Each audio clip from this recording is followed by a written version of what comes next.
Welcome to the Pixel Live Mock. This paper is the paper 2 for the higher tier. This is the calculator paper. Let's take a look at the front page together. First off, fill in the top section with your name, centre number and candidate number.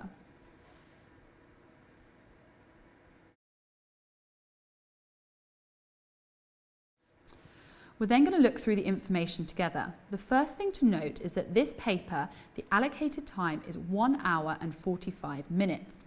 You will notice further down on the instruction sheet that you get 100 marks in total for this paper. This means that roughly you should be working at a pace of 1 mark per minute. This will obviously vary depending on which grade you are targeting. You're then provided with a list of equipment you may use. In this exam, you are also allowed a calculator. Make sure you have a calculator that is your own and you know how to use it. We'll be using this throughout, where possible, to check our answers. However, whatever we type into the calculator, we will also be recording onto the exam paper so the examiner knows what we're actually doing for our calculations. It's really important again that you follow the instructions around using black ink, but also use a pencil whenever you're doing any graph work or drawing.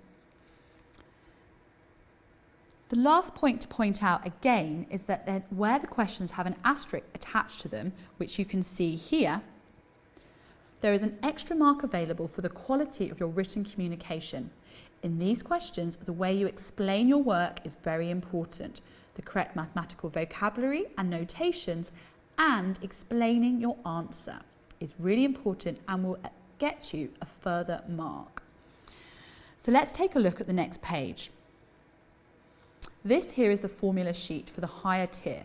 It is identical from the calculator and the non-calculator paper. On here are a number of formulae that we may well need to refer to during the course of the exam. However, this is also the place to write down any essential information or facts, formulae or things that you have remembered in preparation for your exam. Write these down now before you actually start the questions. In this place, you might want to write down the area of a circle, the circumference of a circle. You might want to write down how to find the area of a triangle. You might want to write down some conversions. This is where you need to write down those things that you have memorized before starting on the exam questions. So let's take a look at the exam question now. Remember, use your calculator when you can. Not all questions will require you to use a calculator, but where possible, do use it to check your answers or to work out the calculations. Let's look at the first question. Press pause and have a go.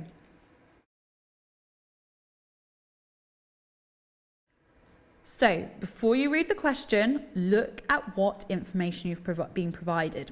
Yes, there's a triangle in the middle, but there's 2 lines that are really key here. These lines are going across here and here. These lines are called parallel lines. They don't meet. As soon as you see parallel lines, you need to be thinking of 2 things. 1, alternate angles, and 2, corresponding angles. If we look here in this one, we are asked to find the value of y, and we must give a reason why. It's only worth 2 marks. This is the angle we're interested in here. Now, if you take your highlighter here, you can see this make a Z shape. This angle is equal to this angle. These angles are called alternate angles. So these are alternate, and alternate angles are equal. So if this is 58, this one is also 58. So here we have alternate angles. I mentioned corresponding angles. Corresponding angles make an F shape, and it's these 2, and they're also equal. But they're not actually in this question, or we don't have to use them to be able to find the value of y. So again, in your marks here, write down 58 and write down alternate angles. Look on the page for the next question. Press pause and have a go.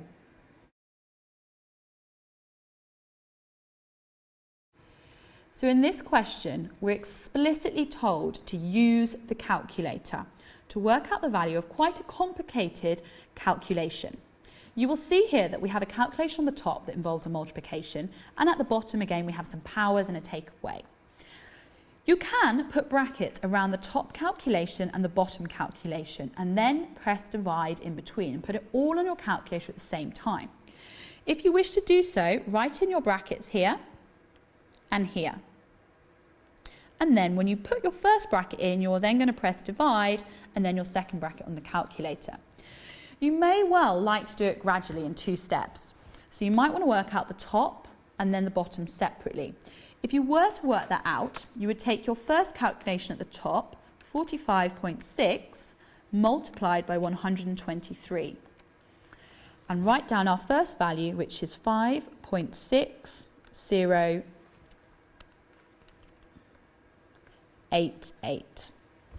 And then divide.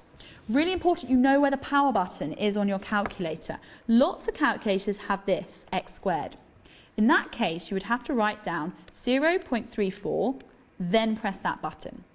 Other calculators have a little hat, which means to the power. And then they include a number, whether it's to the power 2 or to the power 3, 4, etc. So in this case, I'm going to go onto my calculator and press 0.34 and press my power button. I am then going to subtract 0.28 squared. And I'm going to get my second value, 0.114816. Then I'm going to divide them. So I've got 5.6088 divided by my answer from before, which is down on my sheet.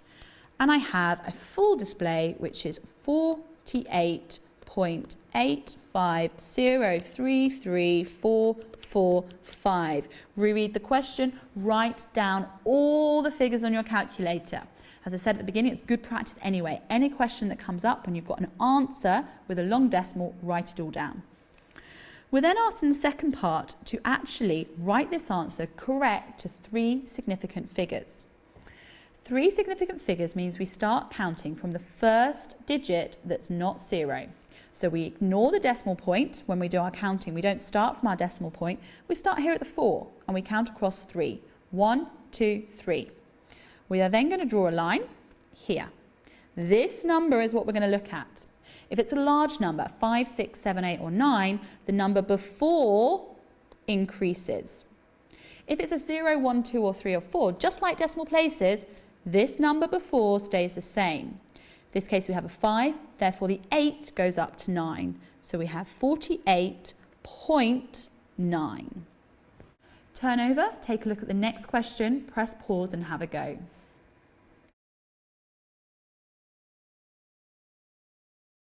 So the first part of this question is a classic mistake. We have m, add m, add m, add m.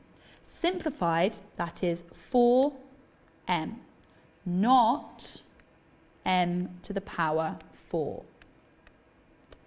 This you would get from multiplying the m's together, but in this case it's adding. Let's have a look at the next one. P multiplied by Q multiplied by 4. To simplify that, we do not need to write the multiplications in between. We could just write P, Q, 4. That will get you the answer, but the most mathematically correct would be to have the 4 at the front, P, Q. The 4 is the coefficient, it's the number, and it's in front. This is mathematically correct. This will also be correct. Doesn't matter what order they're in, you have removed the multiplied signs in between the P, Q, and 4. The next question asks us to expand, so it's a different command word there, not simplifying.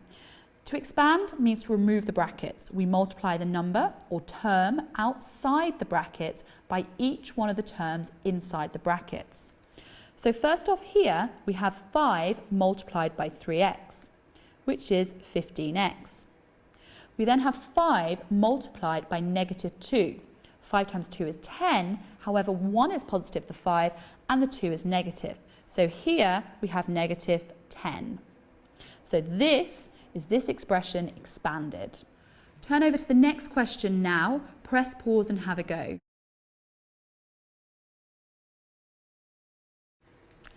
In this question, we're told about Naomi wanting to find out how often adults go to the cinema. She uses this question on a questionnaire. How many times do you go to the cinema? She offers 3 possible options. Not very often, sometimes, a lot. Write down 2 things wrong with this question. So the first part, we're going to write down what is wrong with this question. Firstly, what does she mean? How many times do you go to the cinema? In a week, in a month, in a year? There is no time frame or no time period. So first off, no time period. Secondly, not very often. What does not very often mean? I might think that not very often is 4 times a month, and you might think not very often is 2 times a month. This is very difficult to work out what actually this means. So the second thing here is that the responses are vague. And they do not provide all of the options. So one sentence says, not all options considered. What if you don't go to the cinema at all? What if you go to the cinema every day? So you need to be able to have options for people that are at both ends of the spectrum in terms of not doing something and doing something a lot. And in this case, numerical options are much better. In the next part now, we're asked to actually design a better question. So first off, we need to make sure that our question has a time period. So first off, how many times do you go to the cinema in a? This bit here is optional in terms of what you put down. Week, month, year, it doesn't matter, but it needs to have a time frame. I'm going to put down here a month. Then you need to think about, in relation to what time frame you gave, what would be suitable answers for response boxes. So you then need to have some response boxes. It's important to include an option for 0 if people do not go to the cinema. So how many times in a month? 0, option. 1 to 2 times. 3 to 4 times. And then more than 5. 5 plus. It's important you have at least 3 options, but also that there's options for people who go lots, more than 5 times, and people that don't go at all. The other key thing is that these response boxes are not overlapping. If we had 2 here and 2 here, which box would you tick? So that's really important that your response boxes do not overlap. Turn over to the next question now, press pause and have a go.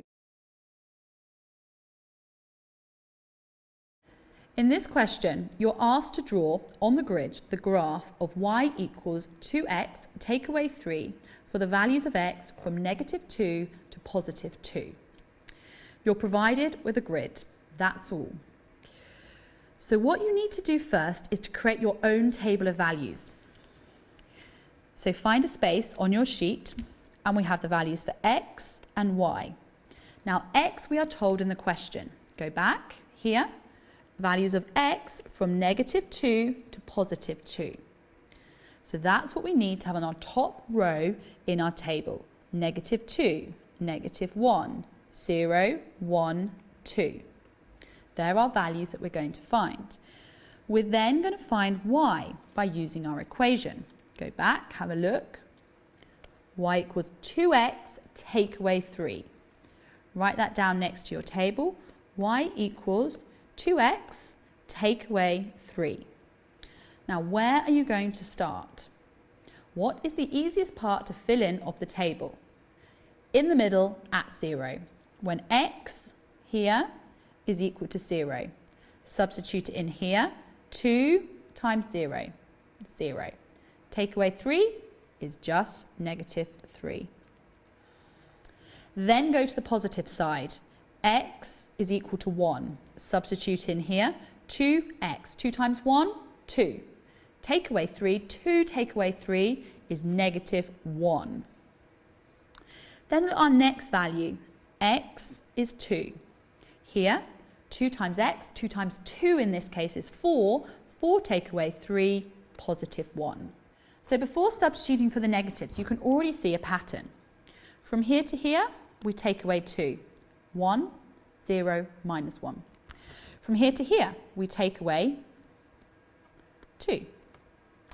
So if we take away 2 again, our next value is going to be minus 5, and our next value is going to be minus 7.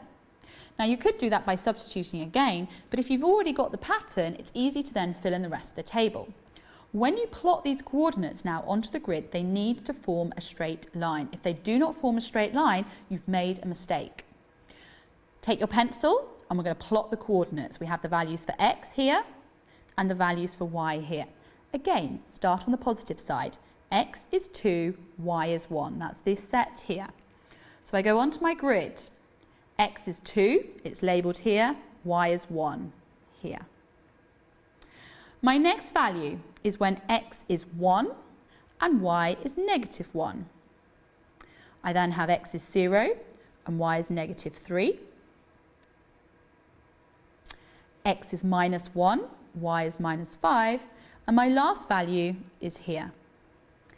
Now, need to make sure that all of these join up perfectly. Take your ruler and join up. So here we have a linear graph. If there were any points anywhere else, we know we've made a mistake. You must use a ruler. Joining these up freehand, you will lose one of the marks. So here we need to create our table first and then plot onto the grid. Turn over and take a look at the next question. Press pause and have a go.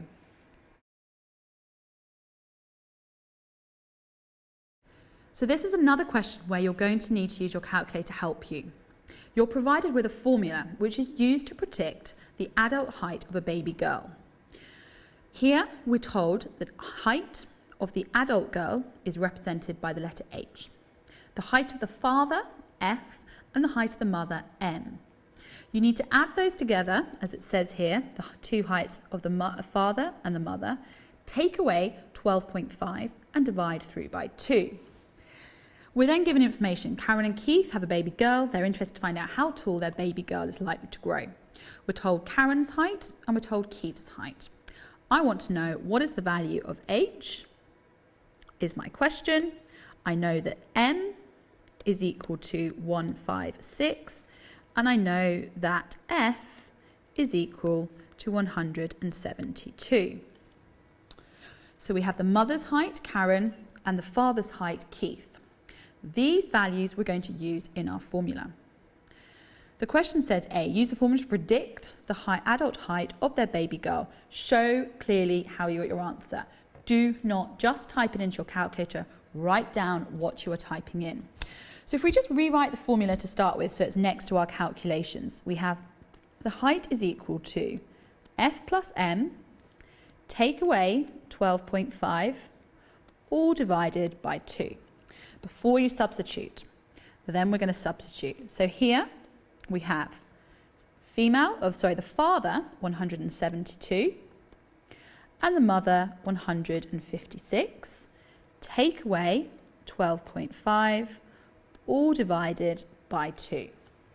So taking our calculator now, let's add the numbers together to start with. So we have 172, add 156, take away 12.5, all equal to 315.5. We're then going to divide by 2, and that's going to give us a height of 157.75. So here, using this formula, it's predicted that the height of this baby girl is going to be 157.75 centimetres.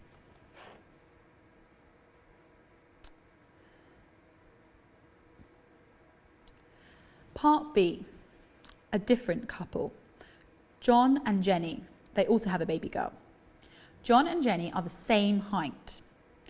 When they use the formula to predict the adult height of their baby girl, they get the answer of 162. So they know the answer. And what you need to be able to do is to find an estimate of Jenny's height and to give your answer to the nearest centimetre. So let's start exactly the same way we had done before. Height equals the father plus the mother, take away 12.5 divided by 2. That is the formula to start with. And then we're going to substitute in the values we know already. Well, first off, we actually know what the height is. This value here is 162. So 162 is equal to the height of the father plus the mother. But these are the same. So instead of having two different letters, we could just write one letter. And we can call those 2x. It doesn't matter what the x is. You could say 2f, 2m, 2a. What it means is that both heights are added together and they're the same. They're identical. We then take away 12.5 and we divide by 2. So this is the formula again, but substituted in with our new values. We need to find out what x is. This is the only thing now that's on its own. So here we have divide by 2. Divide by 2, the inverse operation is multiplied by 2. So 162 multiplied by 2 gives us 324 equals 2x take away 12.5, and we've removed the divide by 2 because we've multiplied through. We then need to solve for x. We need x on its own. So we're going to remove this here, the negative 12.5, by adding 12.5 to both sides. So we then have, again, make sure you do it on your calculator, not avoid any mistakes. 324 add 12.5 is going to give us 336.5, and that equals to 2x.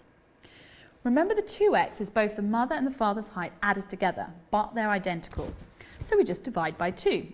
It's still on the calculator, don't delete, divide by 2, and we get 168.2 centimetres. So this is the height of the mother and the father. Check the question. Give your answer to the nearest centimetre. Therefore, one of these marks is available for rounding this correct to the nearest centimetre. 168.2 rounds to 168 centimetres. Again, mark your answer, write it on the line and make it clear. So turn over now and have a look at our next question. Press pause and have a go.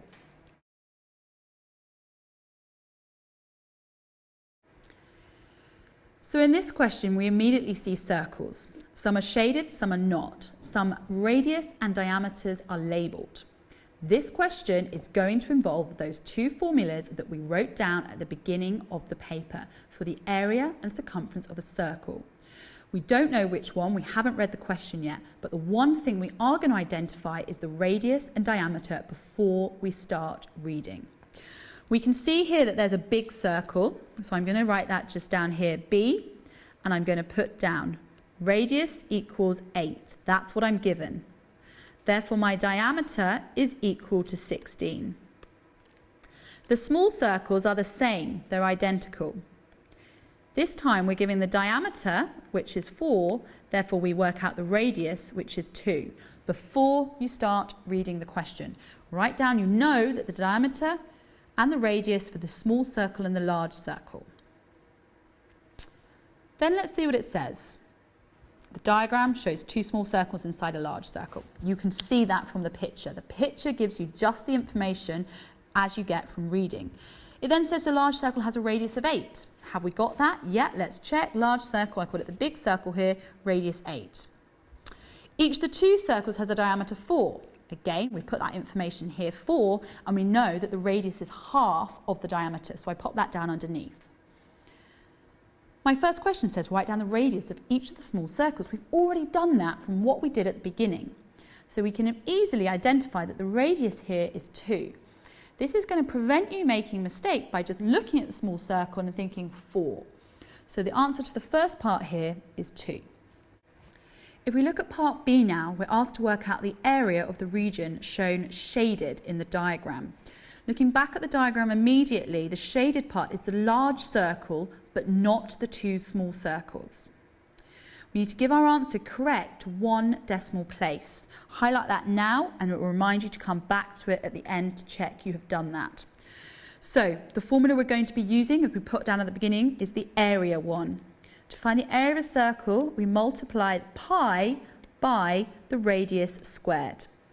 So we're going to work out the area of the big circle to start with, then the smaller ones, subtract them, get the answer, round them. So there's a number of steps involved in this stage.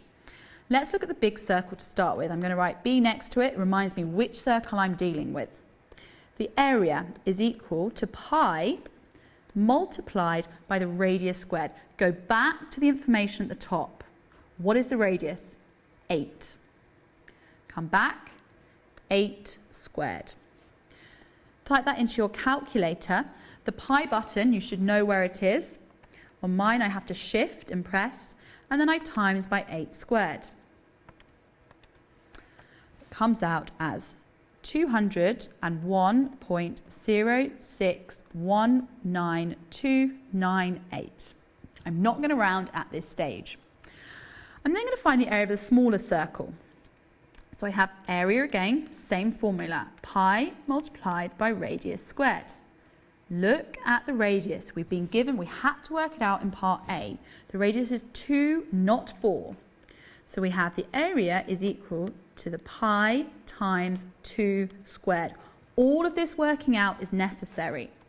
Again, onto your calculator, pi multiplied by 2 squared, which we know is 4, we have the area is equal to 12.566376061.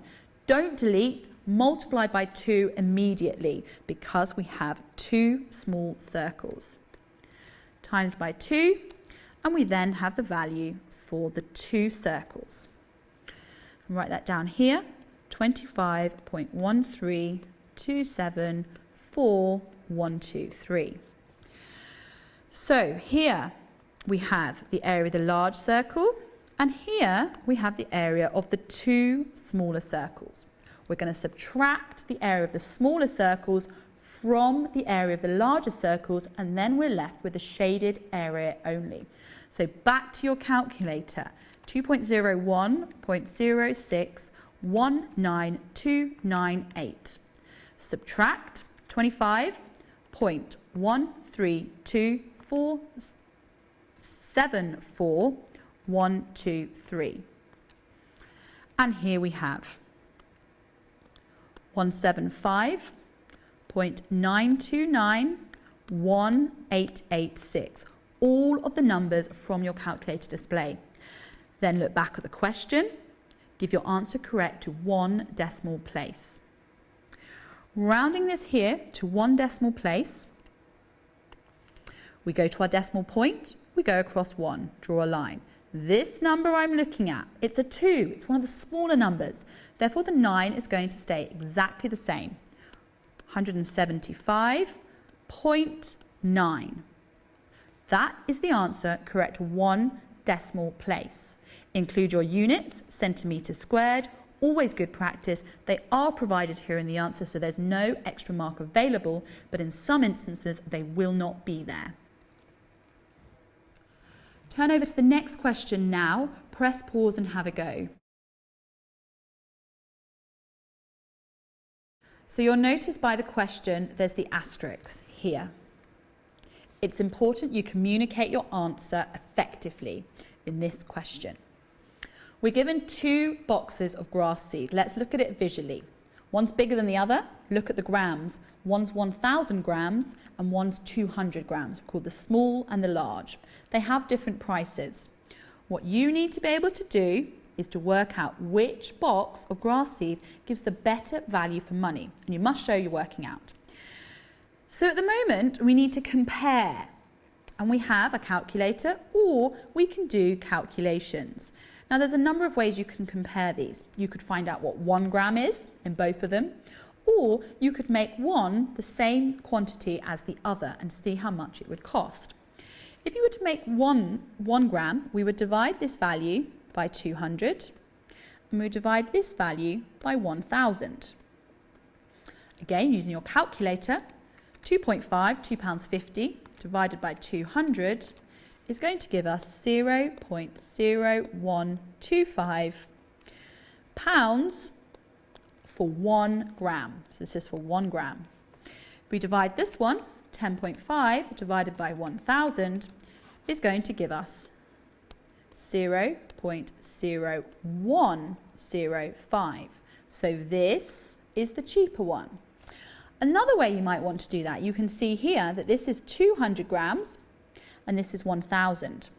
Well, if we just bought 5 boxes of these, so we times it by 5, we're going to have the same quantity. So if we times £2.50 by 5, we're going to get £12.50. So £12.50 is the cost of buying 5 boxes to make 1,000 grams, whereas we could buy a big box for £10.50. So again, this demonstrates that the large box is cheaper. The key thing for this, by showing your working, is being able to find a weight that's the same in both of them and then compare against the prices. So you could convert to 1 gram, 10 grams, 1,000 grams, provided it's the same and you explain which is cheaper. So a sentence saying the large box is cheaper and writing down your comparison will make sure you achieve all 4 of the marks. Turn over to the next question now, press pause and have a go.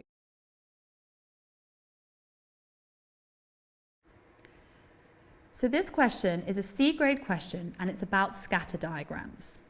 Here we have 10 students, each took a French test and a German test. The table shows their marks. Then you're going to be asked to complete the scatter diagram. So really focus in on how many students there are. There's 10 that took the test in French and German. We're then told that the first 8 points have been plotted for you. So before you look at the graph, look back at the table. 1, 2, 3, 4, 5, 6, 7, 8. They've been done. Therefore, these are the ones that you need to plot. Complete the scatter diagram, it says here. The first 8 have been done for you. These ones here are what you're going to plot. So we have French marks 20, German marks 25. Again, before we start looking, French is here and German is on this side. Make sure you get it the right way round. So the French mark is 20 and the German mark is 25. French mark 20, German mark 25. So up to 20, 1, 2, 3, 4, 5. That's our point there. Check your scale as well. You can see here 0 to 10, 1 space each, 0 to 10, 1 space each. So this is quite an easy scale to be working with. So we've now done this one. Look at the next one. French is 45, German is 50. We have 40 marked here. So we need to go across another 5. 1, 2, 3, 4, 5 here. And we need to go up to 50. So you might want to get your ruler to follow all the way up here to 50. So there. And you can see that these points are within the other ones. They're not wildly out, like up here or something, or down here you'd think maybe there's something wrong. So let's have a look at what we're asked to do then. The first thing is we're asked to describe the correlation. There's only 3 possible options, positive, negative or 0. This one, the lines are going up. You can see here the general direction is up. Therefore, it is a positive correlation.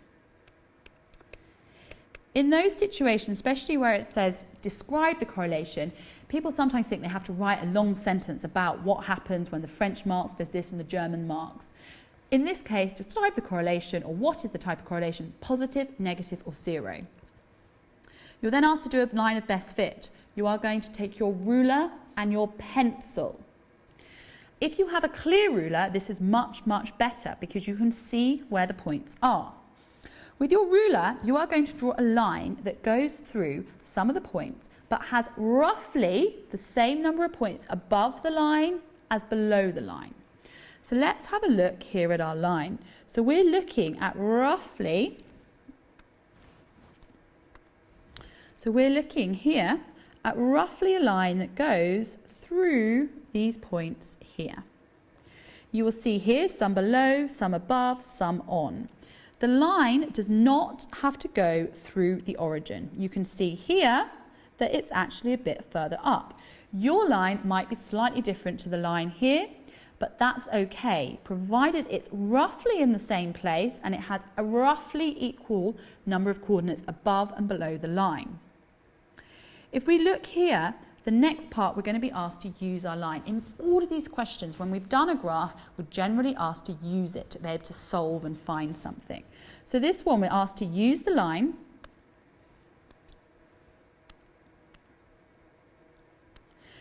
to estimate. We're not going to know what it is perfectly. The German mark for a student with a French mark of 26. So make sure we go to the right axes. French mark, 26. Here's 20, count along. 1, 2, 3, 4, 5, 6. That's 26. Label it. Get your ruler out again. At 26, you need to draw a line up, straight up to the line, and then across. And you will see here that our line comes in at 31. Yours might be 32, 33, 30, 29, 28. So something in the range, if this is 31, something in the range up to 33 and down to 29. We're then asked to work out the other way round, the French mark for a student with a German mark of 43. So this time we start at the y-axis and we go to 43. We'd find 40 here, we go up 3, 1, 2, 3, and we've got our point there, 43. We then take our line and we're going to draw a line from here all the way over to our line of best fit and then down. So across here, just move slightly.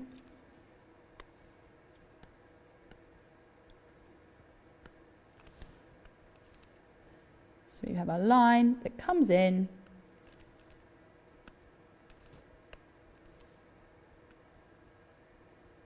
down here and hits actually dead on 40. So again, there is remover. If you put down 40, this line could be up to 42 and down to 38. It depends on where your line is drawn. If you show how you're going up to the line and across, you will get the marks. Turn over to the next question now. Press pause and have a go. So our next question is on transformations. We have two grids with two different transformations. The first one we instructed to rotate the shape 90 degrees clockwise. So the shape is here, it's going to go in this direction for 90 degrees. Draw the arrow on. As soon as you see clockwise or anti-clockwise, draw it on so you know which direction you're going. Really important about the point 0. Mark that point on. So the point 0 is here. You then need to take your tracing paper. You trace over the shape, put your pen or pencil on the point in the middle where you're rotating it, and then you need to shift your paper 90 degrees in the clockwise direction. Once you do that, you are going to see that your shape is going to be drawn here. 1, 2, 3, 4, 5. So this shape, this bit here, is going to be across here. Then down 4. 1, 2, 3, 4. Across 2, up.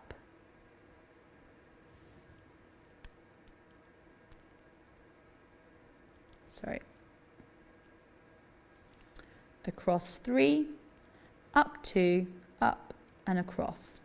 So here you will see this shape as you pull it down on the tracing paper. This is the point it needs to be in. It's worth 2 marks. If you get the orientation right, so if you turn it in 90 degrees in a clockwise direction, you're going to get 1 mark. But it needs to be on these exact coordinates to be able to get your second mark. Here, here, because we've rotated it around this point here in the middle. Let's look at the next question together. We have P and Q. We're not having to do the transformation this time, we're actually having to describe it. So we have here the word describe and fully, okay? That's where these 2 marks come from. So there's more than one piece of information we need to be writing down here. The single transformation, that will map P onto Q. P comes first. So this is where we're starting, and we're going to Q. Again, think about that process of elimination. Is it a rotation? It's not going to be a rotation because part A was a rotation. Is it reflection? Is there a mirror line where they fold up together? No. Is it enlargement? Is one bigger than the other? No. The only one left is a translation. So this here is a translation. By identifying the right type of transformation will get you 1 mark. You must then fully describe it by actually saying how far it's been translated. The easiest way to do that is to identify a point. So if I take this point here, I then will find the same point on the transformed shape. I'm then going to look at the journey from here to here. First off, do I go left or do I go right? We see here, to get over to here, we're going in the right direction. We're going 1, 2, 3. Check the scale. Is that 1? Yes, 1, 1. So we're going 3 right, 3 right. Be really precise. Is it left or right? Not across. It's got to be left or right. In this case, we're going right. Then, do you go up or down? We're going down in this case. So we say 3 right, 1 down. That is describing that transformation fully. You may well in other questions have to express this using a vector. So let's pop down our column vector here. 3 right, that's positive. The number on the top describes moving left or right. And the number at the bottom describes moving up or down. In this case, we moved down, so it's actually a -1. If it was positive, it would be going up. So vector notation is something you need to understand. But in this question, you would get full marks by saying translation, 3 right, 1 down. Turn over to the next question now. Press pause and have a go. So this question is related to exchange rates, currency conversions. You're provided with a significant amount of information. First, in the question, you're told about Barbara going on a holiday to Prague and the currency being a koruna. We're also given a graph that is used to convert between the pound and the koruna. We are also told that the exchange rate here is £1 equals 30 coronas. So therefore, we then have a graph which is also giving that information. You will see here that £1, which is just here, is going to come across to 30. £10, 300 corona. So here we can work out different amounts and we can use the exchange rate. The question then goes on to tell you that Barbara bought some things in London. She saw the same things on the sale in Prague. There's then a table comparing the cost of these items in London against the cost in Prague. We're then told that Barbara thinks the total cost of things in London were more expensive than Prague. We need to work out, is she correct? So there's a number of different ways we can approach this question, but the key thing is that we compare the prices for all of these items in London versus Prague. To be able to do this, we need them all in the same currency. So we convert all the items to pounds or all the items to coronas. Either way, we'll then be able to make a comparison and work out which country is cheaper for the items that Barbara bought. So let's have a look. Here we're given that £1 is equal to 30 corona. So each one of these we can multiply by 30. £1 is 30. £15 times by 30 times by 30 times by 30. And then we're going to get the cost in corona. So 15 times 30, use your calculator if you need to, 450. 34 times 30 is equal to 1,020. 26 multiplied by 30 is 780. We can now make a comparison. If we look here at the headphones costs 450 korona, the equivalent in London, but also the same in Prague. So here, they're the same. Here, the suitcase is much more expensive in London. Here you see the larger value in comparison to the 450. So here, Prague, cheaper. Or you could write down London, more expensive. Then we look at the music player. The music player in London was 780 and in Prague was 810. So actually, in this case, London is cheaper.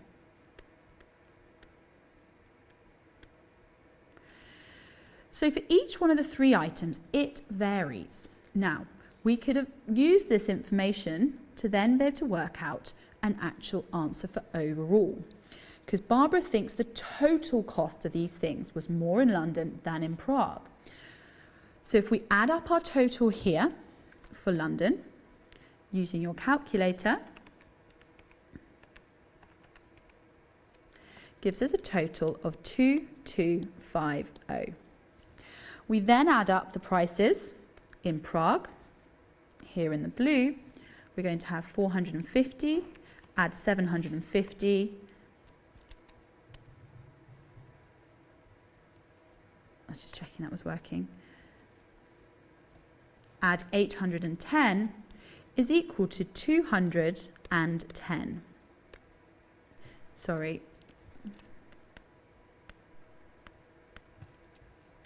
Is equal to 2010. So here we have the prices in London, and here we have the prices in Prague, the total. Overall, it is cheaper in Prague. Here you can see the lower value. How much cheaper? Well, we can take one away from the other, and we can see here that if Barbara had bought the products in Prague, she would have saved 240 korona. How much is that in pounds? We'll divide by 30, and it's 8. So it's an £8 saving. Again, write down the reasons why, explain your answer. So turn over now and take a look at the next question. Press pause and have a go.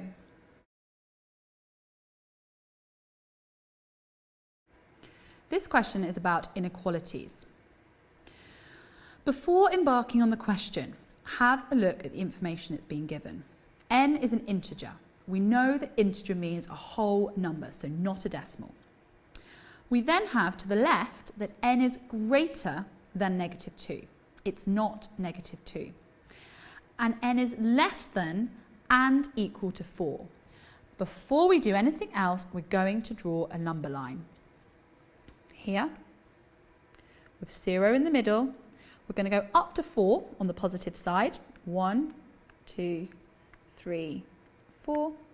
And we're going to go down to -2 on this side because of what's been given in the question. Part A, write down all the possible values of n.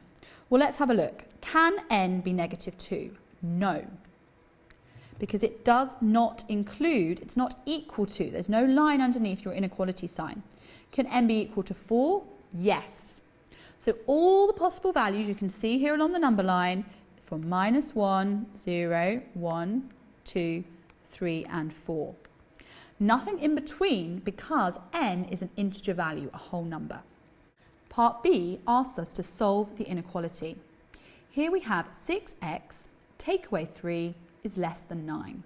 We solve these in exactly the same way as we solve equations. We need to isolate the x. We need x on its own. So first off, we add 3 to both sides. We see here we have the -3. We need to remove that.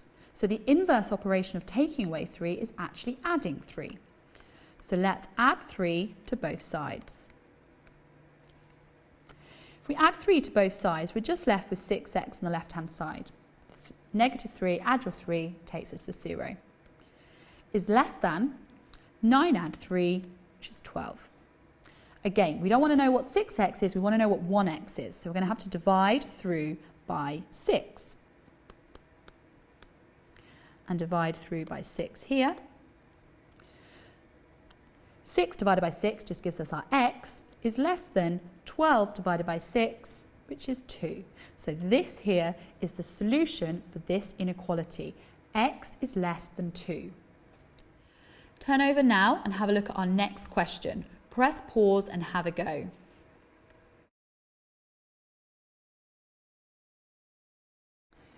So this question is a classic question that comes on the calculator paper. It's a particular method for solving equations and it's called trial and improvement. It's always worth 4 marks and there's a set process you must go through. Before you embark on the question, focus in on the equation. We have here x to the power 3, that's x cubed. Add 20x equals 71. Circle the 71. We're going to be referring to that number when we do our calculations. We're then told that the solution is between 2 and 3, here and here.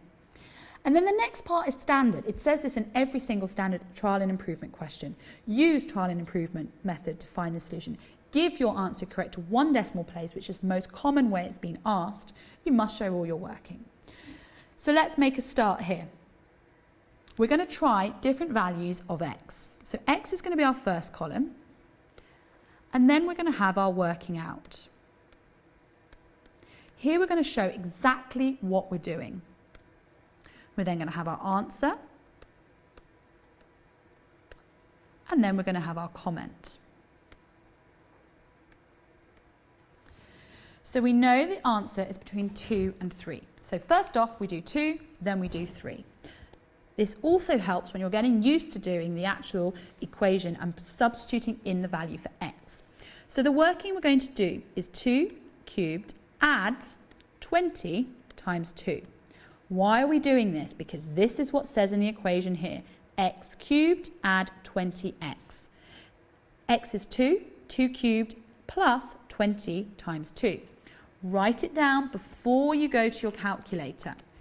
Go to your calculator, 2 cubed, add 20 times 2 equals 48. We then need to comment on 48. What are we comparing it to? We're comparing it to the 71 that was given in the question. 48, too small.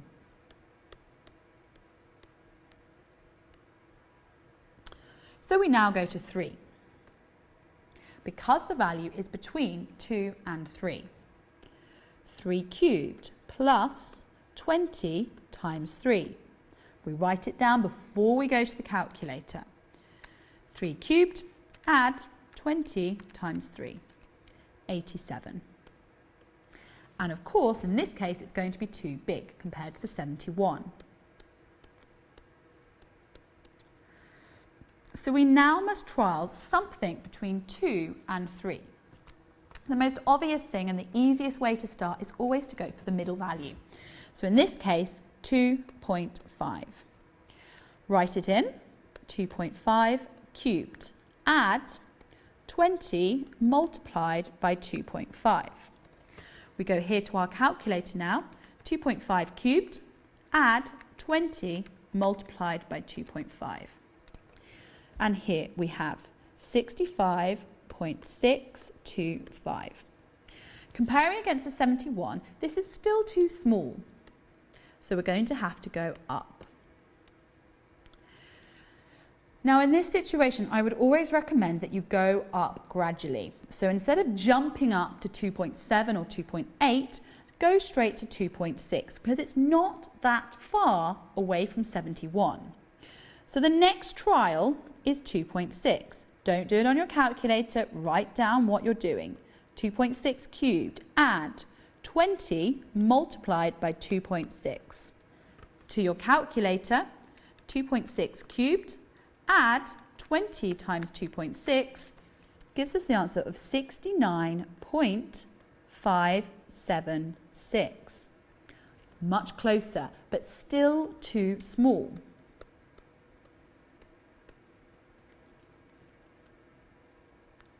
So let's try the next value, 2.7.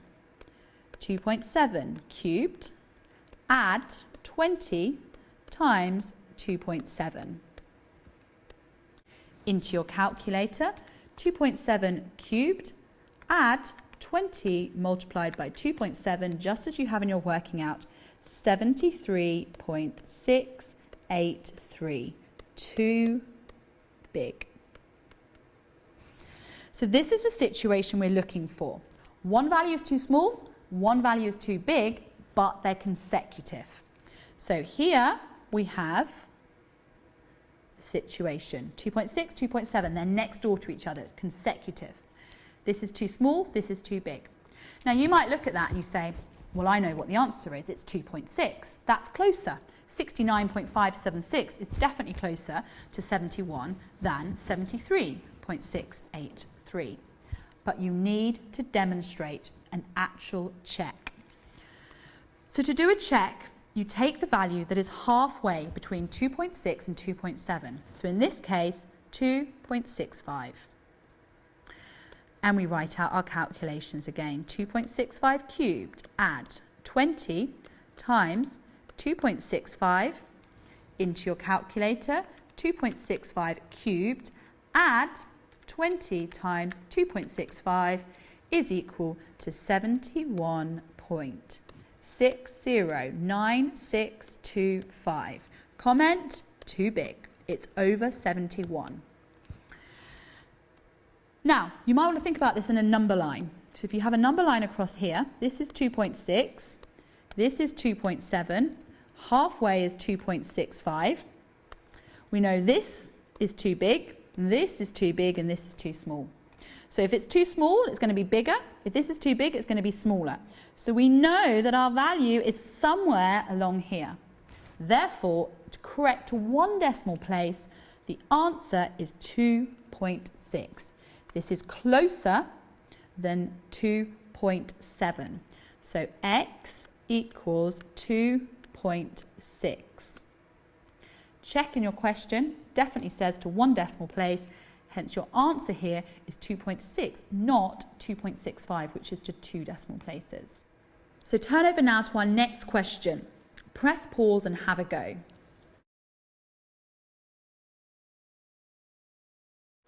So this question is about probability.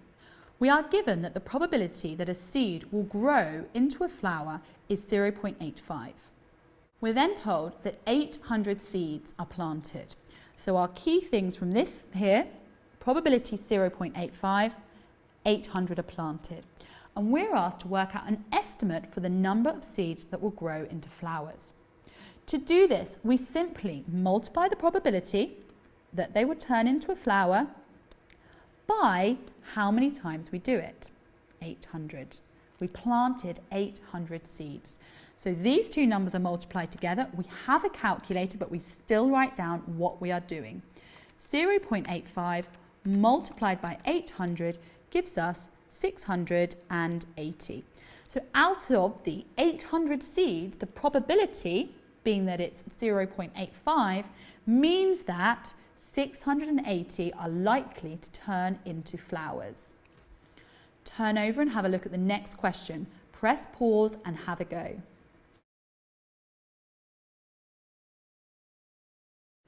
So in this question, we're presented with a table of information.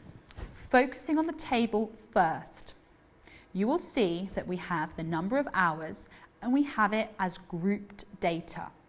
The first class goes from 0 to 2. The next from 2 to 4. And the frequency is 10. Then it continues down. Let's have a look at what this actually table is about. It says it's about the number of hours that 120 children, key piece of information, used a computer last week. So this is data on 120 children, and it tells us how many hours they used a computer last week. We're asked to work out an estimate for the mean, the number of hours that children used a computer. We're asked to give our answer correct to two decimal places. So to be able to find the mean, normally we just add it all up and divide by how many there are. We know that the frequency adds up. We know that the frequency adds up to 120. but we don't know exactly how many hours the first 10 did. They could have done 1 hour, they could have done half an hour, they could have done 10 minutes. They're somewhere between 1 hour, they are somewhere between 0 hours and 2 hours. So to find an estimate, we follow a set procedure. We find the midpoint, and I call that MP, the midpoint of the group. So halfway, what's halfway between 0 and 2? 1. 2 and 4, 3. 5, 7, 9 and 11. There are midpoints. And then what we take, we multiply our midpoints by our frequencies. So here we're going to be multiplying these numbers together. And this is going to give us an estimate of the total number of hours all the 120 students spent using the computer. So again, we have a calculator, but the first ones are quite easy to work out. 10 times 1 is 10, 15 times 3 is 45, 30 times 5 is 150, 35 times 7 is 245, 25 times 9, 225, and lastly, 5 times 11 is 55. We then need to add those up. Use your calculator and we get 730. To find the mean, we then need to divide the total number of hours, the estimate of the total number of hours, by the total number of children. 730 divided by 120. Into your calculator, we're going to get a decimal answer. We must write down all of the numbers to start with. 6.08, 333333. And then go back to the question. It wants your answer correct 2 decimal places. So we go to our decimal point, we count 2. 1, 2, draw a line. Look at this number, small number, 3. Therefore, this number stays the same. So this answer, correct 2 significant figures, is 6.08. That means that the mean, the estimate of the average number of hours a child spent on a computer last week was 6.08 hours. So at this point in the higher paper, we are now over halfway and we're starting to transition into the B, A and A star questions. Take a look at the next question. Press pause, have a go.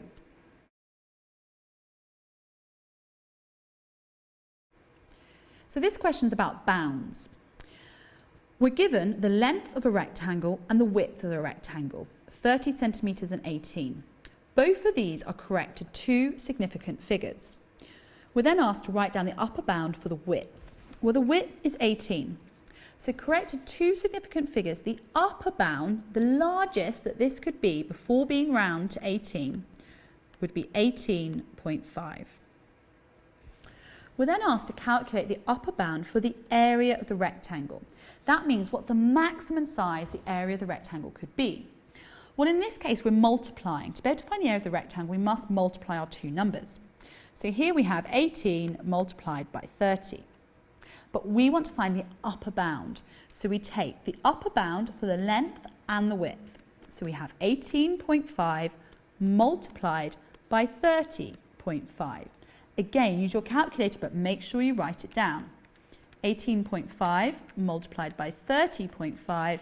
Here we have 564.25 units, centimetres squared. Turn over to the next question now. Press pause and have a go. Let's take a look at this question together. Given where it is in the paper, this will help you think about the actual topic this is covering. Just by looking at the image again, this gives you strong clues as to what the question is about. You will see that there is a triangle, and this triangle is a right-angled triangle. Here we have the 90 degrees. A right-angled triangle. The first thing you might think about is Pythagoras. However, in this case, we also have an angle labelled. this one here, the 68. A right angle triangle plus an angle means that this topic is likely, a right angle triangle plus an identified angle within the triangle means that this is likely to be a trigonometry question. Let's now have a look at what the question is actually asking us to do and see if this is the case. So we're told that the diagram represents a vertical pole, ACD. So this is our pole here. AB is the ground, and BC is a wire that's 8.5 centimetres long. All three of those things we could see from the diagram. However, the next piece of information is not shown on the diagram. It says that the height of the pole, AD, is 9 metres. That means all the way from here up to here is 9 metres. For the pole to be correctly installed, the length of DC, that's the bit here, needs to be at least 1 metre or more. Your task is to show that the pole has been correctly installed. So let's have a look back here. If we know that this is all 9 metres, and this must be at least 1 metre, so 1 metre or more, we need to know this length here. AC. That's what we need to find out. So in this type of question, again, you do not know exactly what is being asked of you and what mathematics you need to apply. That's why you need to think about the visual clues that we went through at the beginning of this question. We need to find this length. We have a right angle and an angle labelled here. Therefore, we are going to use trigonometry. I am going to redraw the triangle I am interested in. Just a small sketch. This is 68 and this is 8.5. This is the one I want to know. So I'm going to label up my triangle. This is my right angle, therefore this side is my hypotenuse. This is my angle, opposite, this side, O. The leftover side is the adjacent, but this one doesn't have anything on. Therefore, this is the side I'm not interested in. My next step to help me is to write SOHCAHTOA.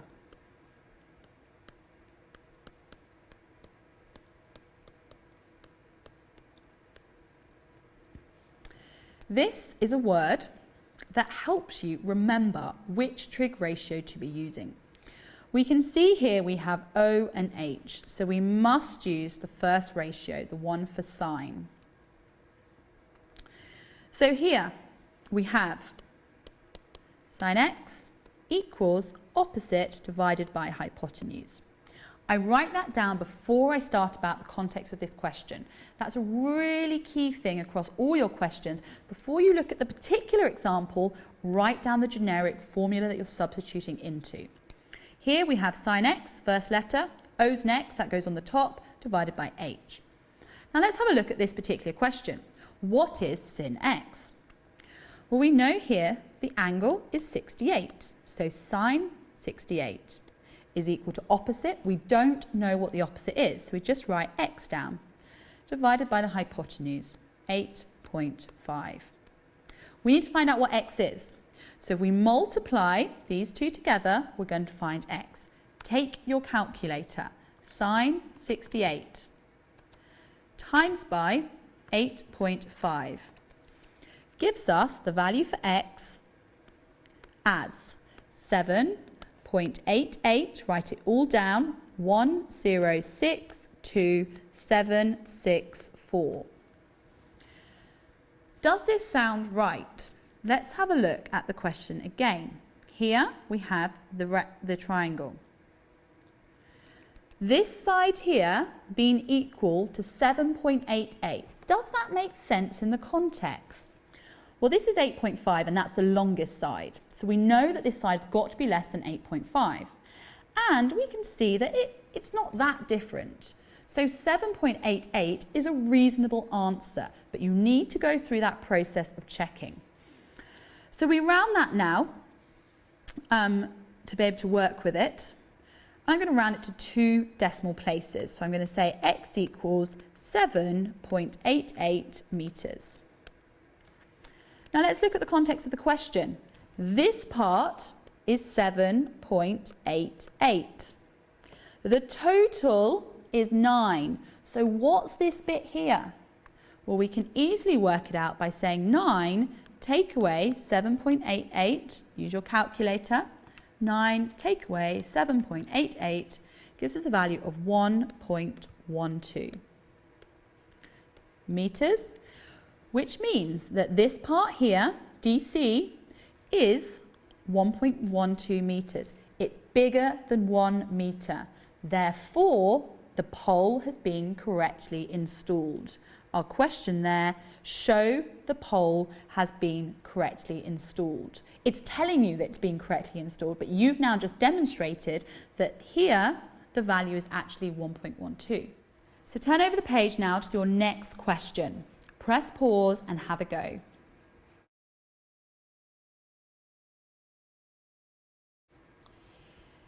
So this question is about similar shapes, proportional, shapes in proportion. If we look here, we have triangles A, B, C, D, E and F. The angles in both are identical. This angle is the same as this angle. The only thing that is different is the length. They're similar. So we can look at the ratio between them. We see here the 2 sides that we actually have information on is this one, AB, and this one, DE. We have 9 centimetres here, but no value here. We have 10.5 here, but no value here. So these are the 2 sides we're interested in. And we want to find out what the ratio is between them. So we can simply take our second number 6 and divide by 4. 6 divided by 4. 6 divided by 4 is 1.5. That is the multiplier. So go from this triangle to this triangle, we times all the lengths by 1.5. To go from this triangle and back, we do the inverse. We divide by 1.5. So we're then asked in part A to work out the length of DF. That's this length here. So we start at 9, go over in this direction. We do 9 multiplied by 1.5. Again, feel free to use your calculator. 9 times 1.5 is 13.5 centimetres, the length of DF. The next part we work in the opposite direction to find the length of BC. BC is this one along here. The corresponding side is EF. We are then going to divide. So we take our value here, 10.5, and we divide by 1.5. 10.5 divided by 1.5 comes out as 7. There are 7 1.5s in 10.5. The length of BC is 7 centimetres. Let's now look at the next question. Press pause and have a go.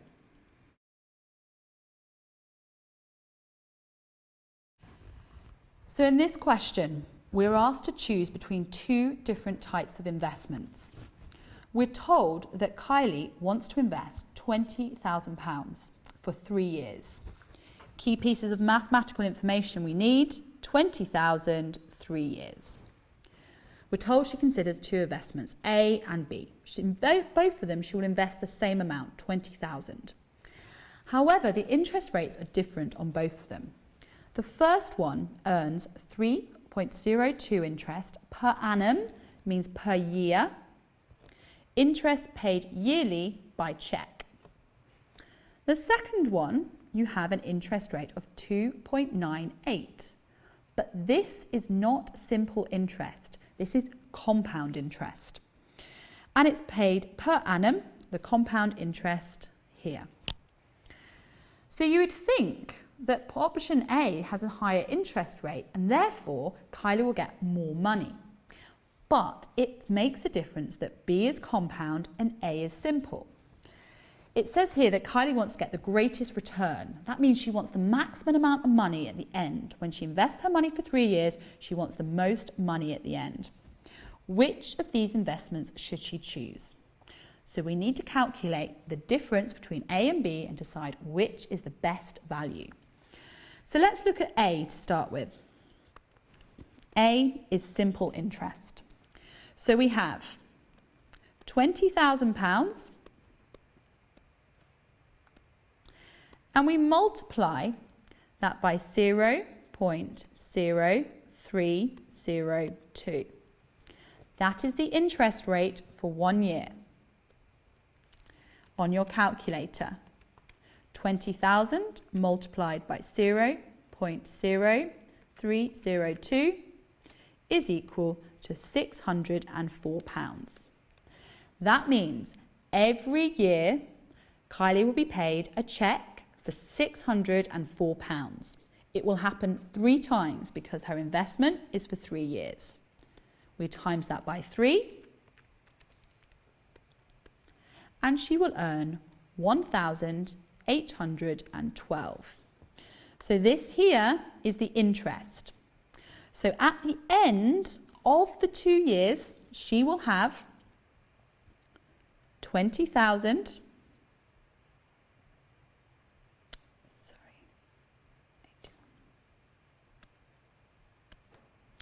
So at the end of the 3-year period, she will have £21,812.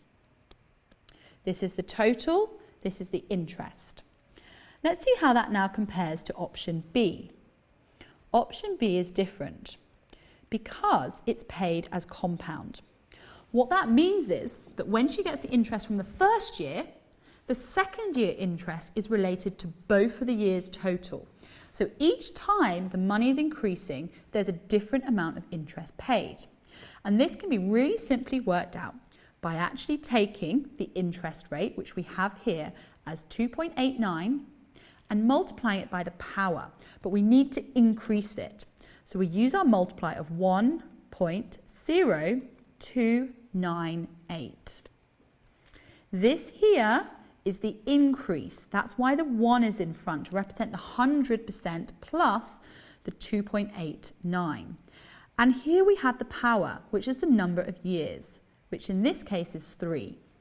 So we type this into our calculator, 20,000 multiplied by 1.0298 to the power 3 gives us a total of 21,841.81. So for option B, Kylie at the end is going to have 21,000, the same. Instead of 812, she's going to have £841.81. So option B is going to give a bigger return on the initial investment. You need to explain that in a sentence. So option B will give a larger amount. You may then want to find the difference as to how much more Kylie will get by investing in bank B. So if I put in the larger amount, which is from the investment B, and I take away the smaller amount, it will give me the difference. So by investing in B, there will be a difference of £29.81. This here is the difference that Kylie will get by investing in B instead of A. So now turn over to the next question, press pause and have a go.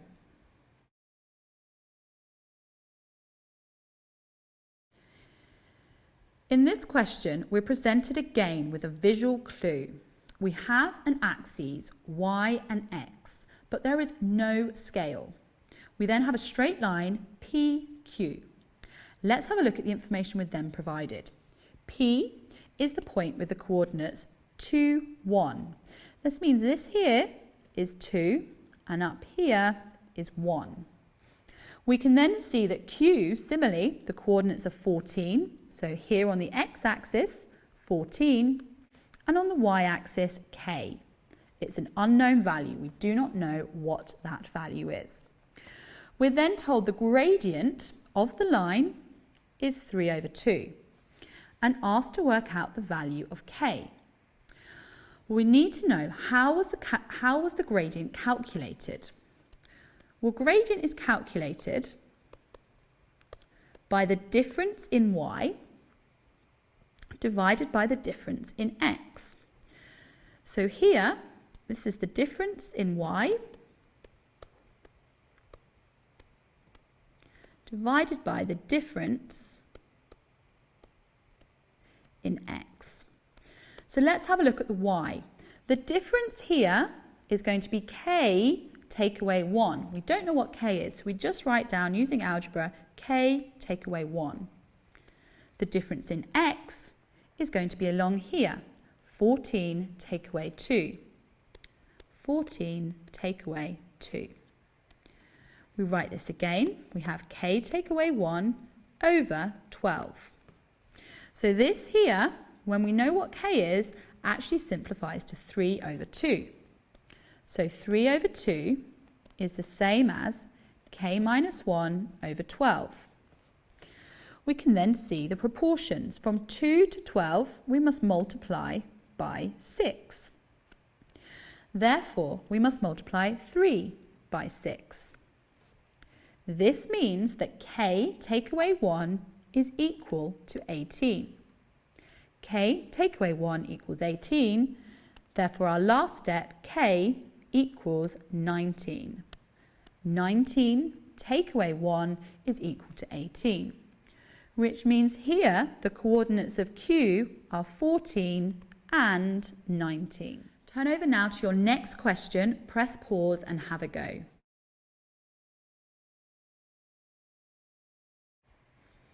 In this question, we're asked to make B the subject of the formula.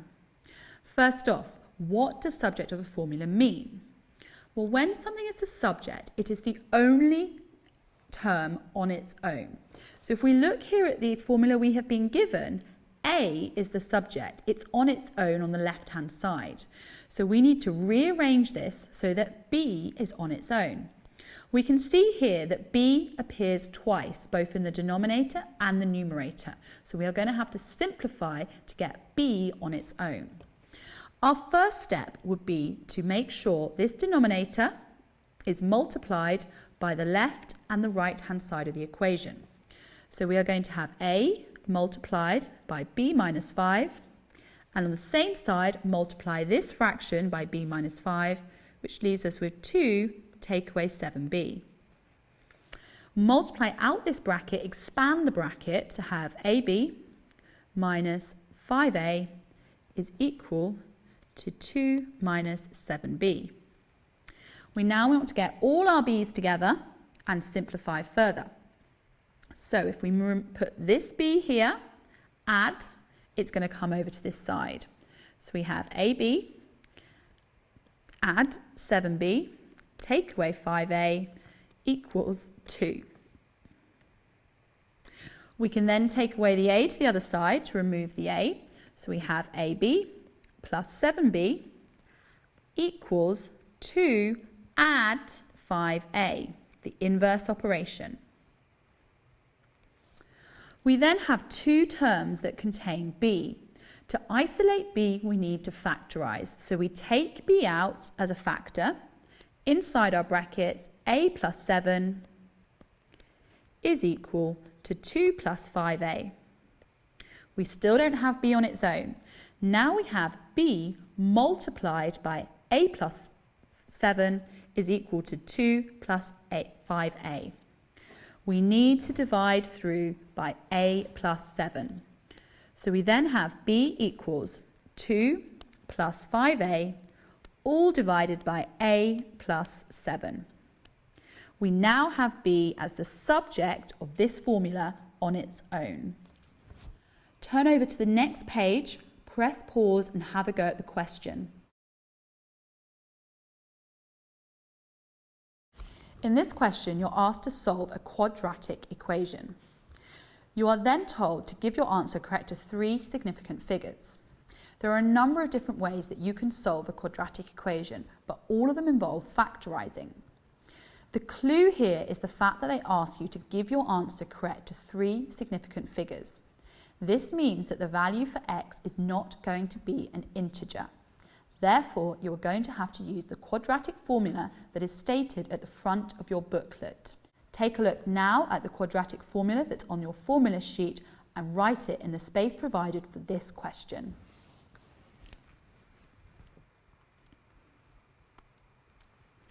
So we have x equals minus b plus minus the square root of b squared minus 4ac.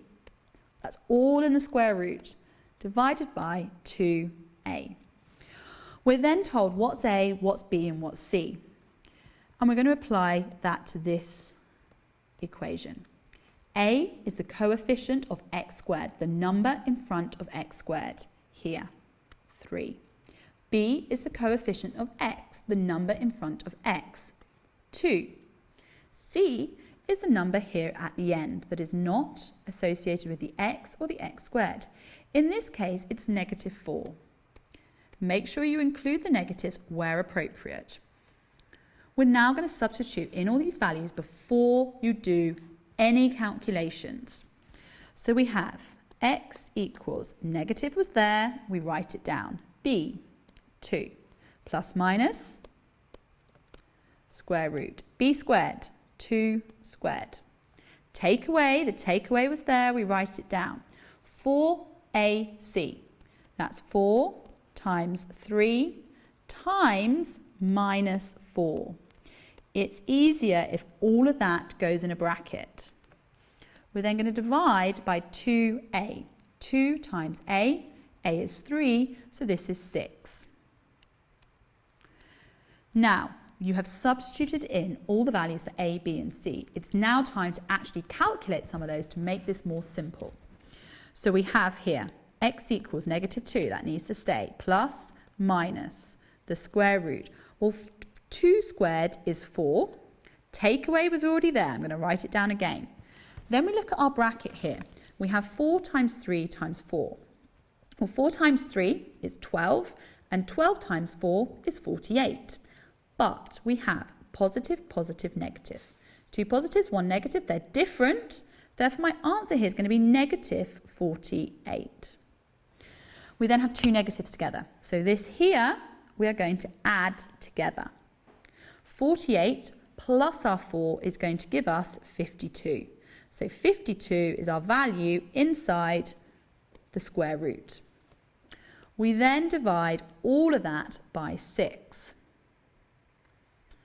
We're now in a position to split this into the positive and the negative. So on this side, we have x equals negative 2, add the square root of 52, divided by 6. On this side, we have x equals negative 2 stays the same, take away the square root of 52 all over 6. This is going to give us our 2 different solutions. So it's now time to type this into your calculator. So negative 2, add the square root of 52 equals, divide by 6, gives us our answer 0.8685179091. Round to 3 significant figures as requested in the question. Start on our first digit that is not 0, 8. 1, 2, 3, draw a line, look at this number. It's a big number, therefore 8 goes up. Answer 0.869. Then we do the other solution. X equals, back to your calculator, negative 2, take away the square root of 52, equals, divide by 6, is equal to negative 1.535, write it all down, 1.83758. Then round again to 3 significant figures. First number that's not 0, 1, 2, 3, straight line. Look at this number, 5. It's one of the big numbers again, just like before. That means your 3 goes up to 4, negative 1.54. These are the 2 solutions for x. So So turn over now and have a look at the next question. Press pause and have a go.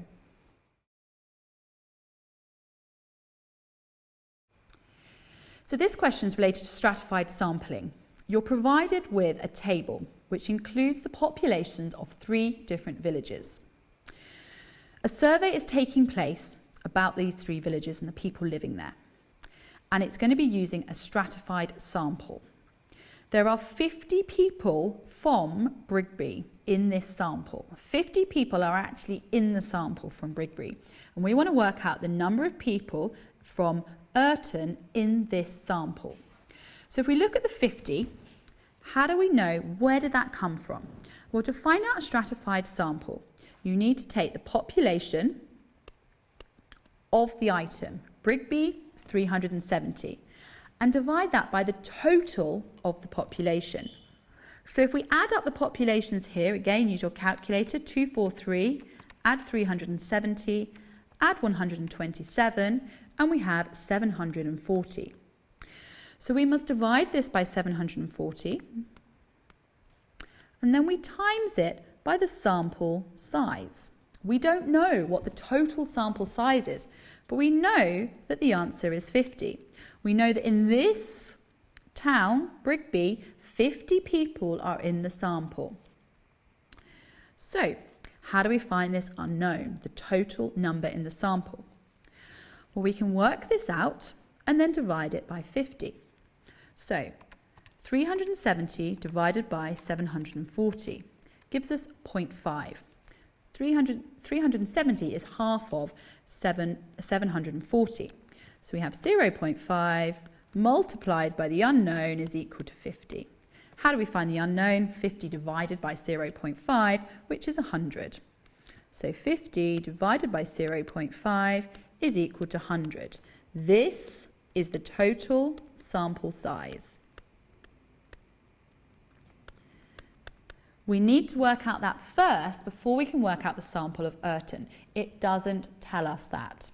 But from the information we've been given and Brigby, we need to start working out what we know as to how to find the sample and to fill in the spaces. Therefore, we've now found out that the total sample is 100.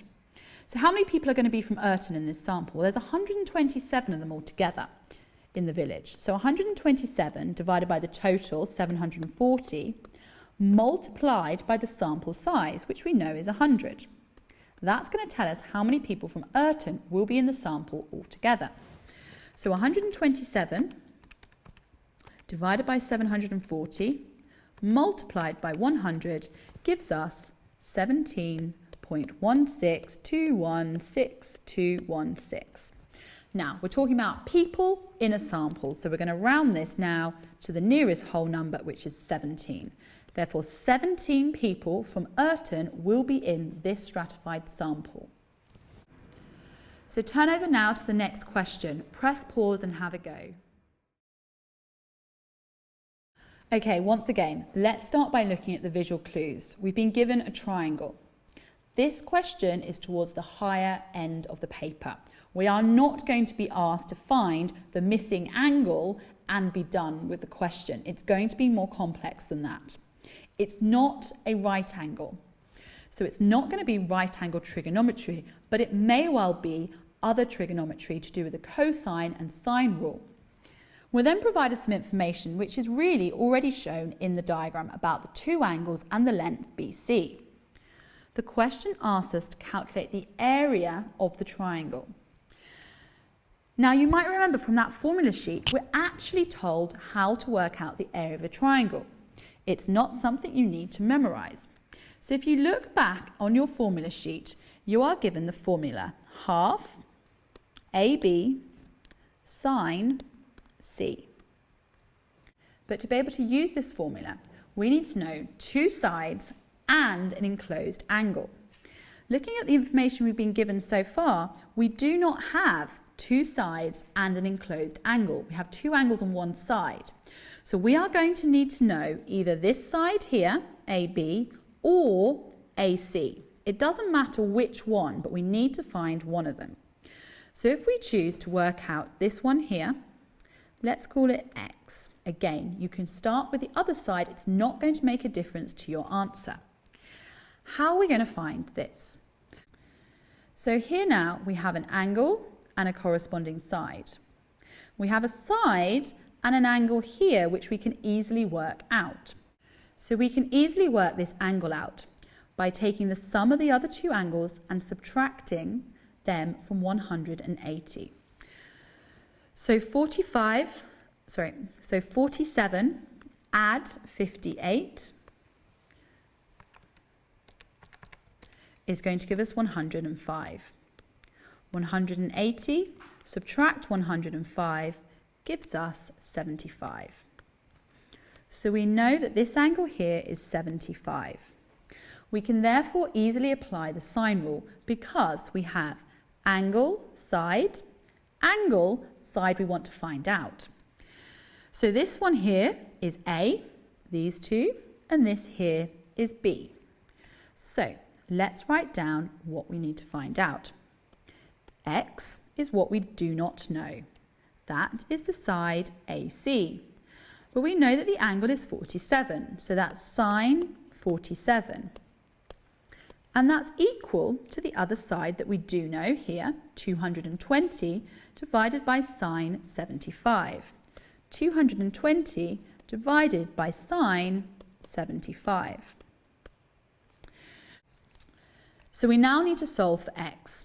So we're going to have x on its own here being equal to 220 divided by sine 75 multiplied by sine 47.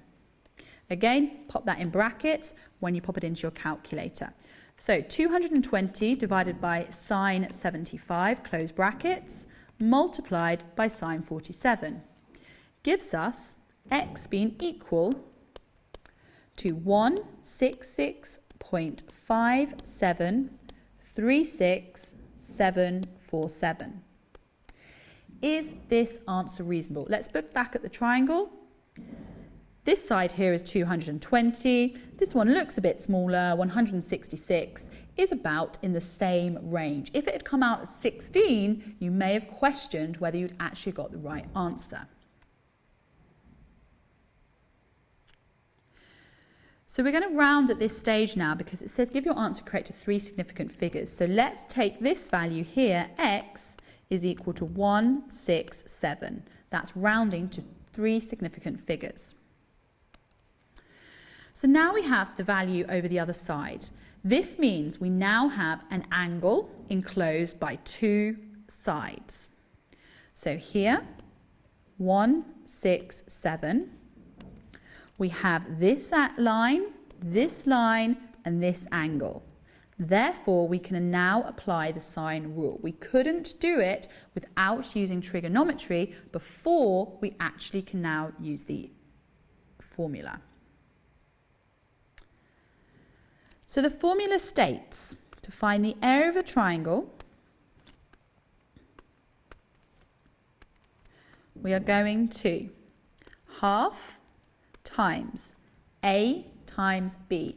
A and B are the 2 sides. So that's 220 multiplied by 167 multiplied by sine of the enclosed angle.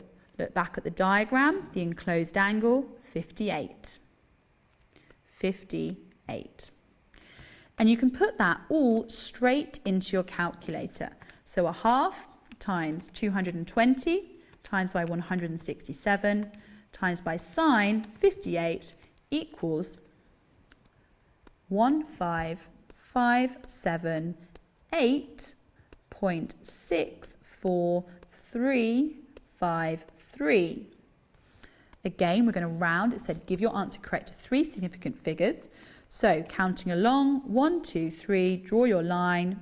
This is a large number, therefore the number in front increases. 15600. Make sure you include your units. In this case, we're talking about meters and its area. So meters squared. Turn over now, have a look at the next question. Press pause, have a go.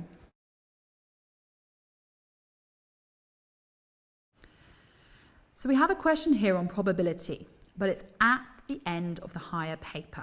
This is going to be a conditional probability question. Before you even start reading it, that's what you should be thinking when you see the word probability. Here we have Sally. She has a bag of 9 sweets. There are 3 orange, 4 strawberry, 2 lemon. She takes at random 2 sweets. If she takes a sweet, eats it, and takes another sweet, actually the number of sweets, the total number of sweets, is going to decrease on the second time she picks. So the first time she picks, there's 9 sweets to pick from. She eats 1. The second time she picks, there's only going to be 8 sweets in there to pick from. And we're asked to work out the probability the 2 sweets that she eats are not the same colour.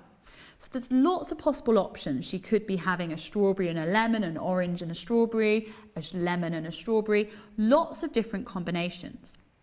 The much easier way to do this is to work out the probability of 1, take away the probability that they are the same.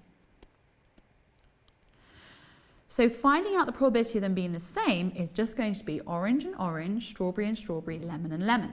We work out the 3 probabilities. We're then going to add them up and take them away from 1, the probability of them not being the same. So let's have a look at what the options are here. If we have an orange and an orange, we're going to have 3 over 9 multiplied by 2 over 8. Notice how both the numerator and the denominator decrease. We then have strawberry, S and S. 4 over 9 multiplied by 3 over 8.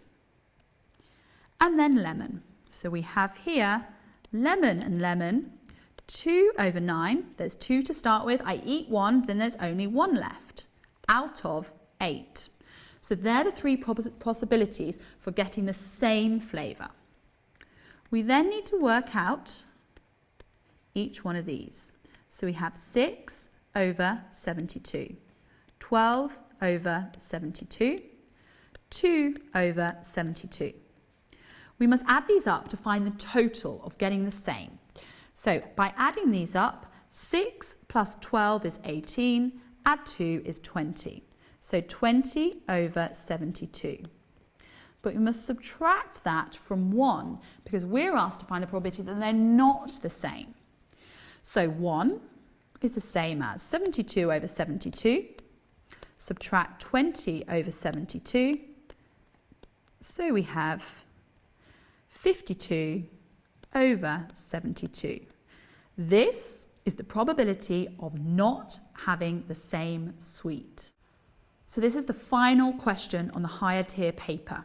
Press pause and have a go.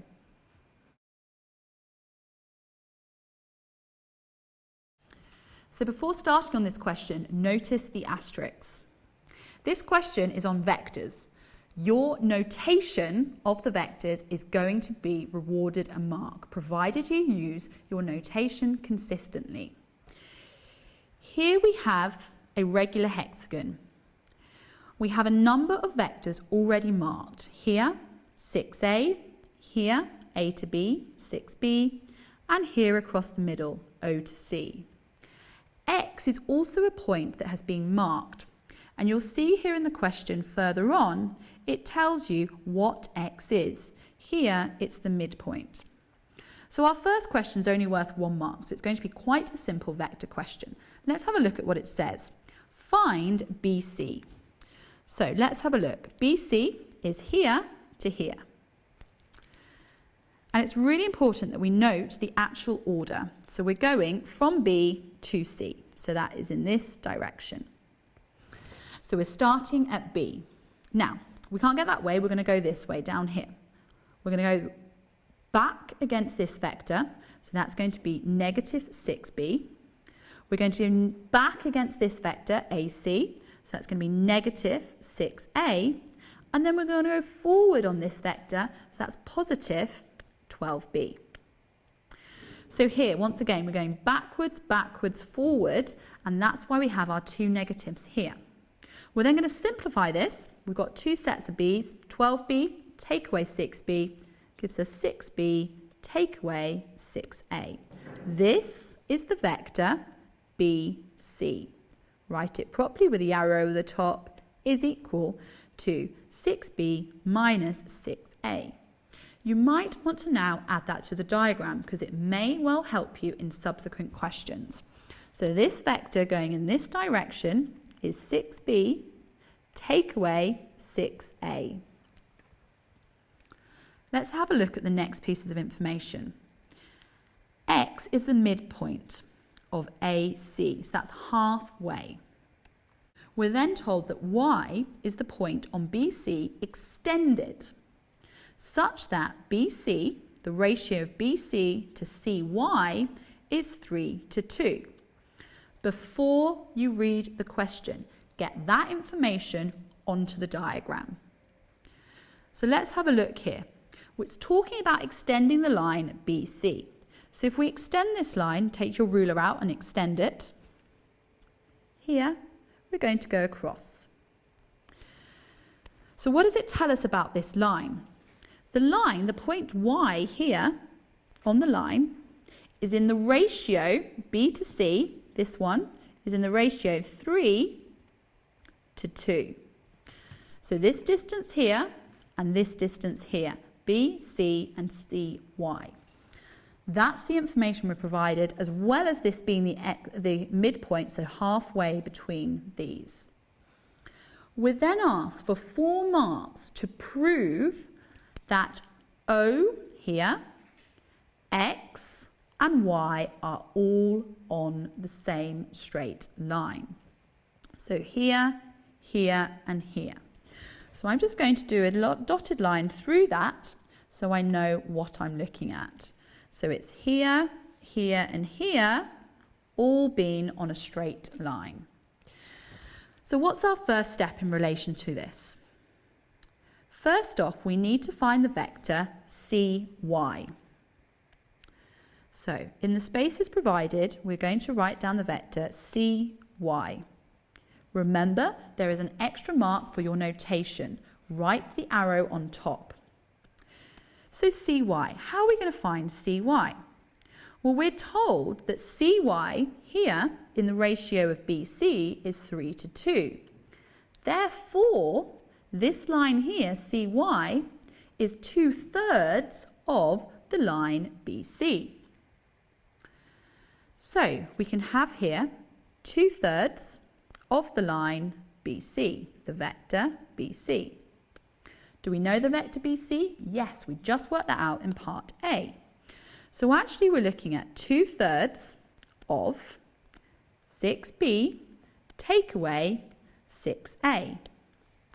2/3 of that is 4b minus 4a. So we now know the vector here, this part along here. We're then going to look at the vector OX. So in the space provided again, what is the vector OX? So OX equals, back up to the diagram, O to X. We can find the vector O to X by going up here, 12b, up 12b, and down half of CD. CD is the same vector as AO, but in the opposite direction. So this is going to be add half the vector CD. Now, CD we don't know, but we do know DC, and DC is 6A. So AC in the other direction is going to be negative 6A. We want half of it, so it's actually 3A. So we have 12B take away 3A. So that's half of the negative vector 6A, 3A. So let's write that down here again. So the vector OX is equal to 12B take away 3A. Now, let's have a look at the vector OY. So back up to here, we're looking at the vector O all the way to Y. We can find that by going along here and along here. We know our vector CY, we know our vector OC. So OC is 12b. And then we add the vector for CY, 4b, take away 4a. Simplifying that, we get 16b minus 4a. So we can now see we have our vector for XO here and our vector for OY here. We can see that these vectors are actually the same but just in another proportion. So we can see here that OX to OY is actually 3 to 4. We see that by looking at our values here, 12b, 16b, minus 3a, minus 4. So here we have proved that X, O, Y are all on the same line. We will achieve our additional mark for our quality of the way we have used our vector notation in this question.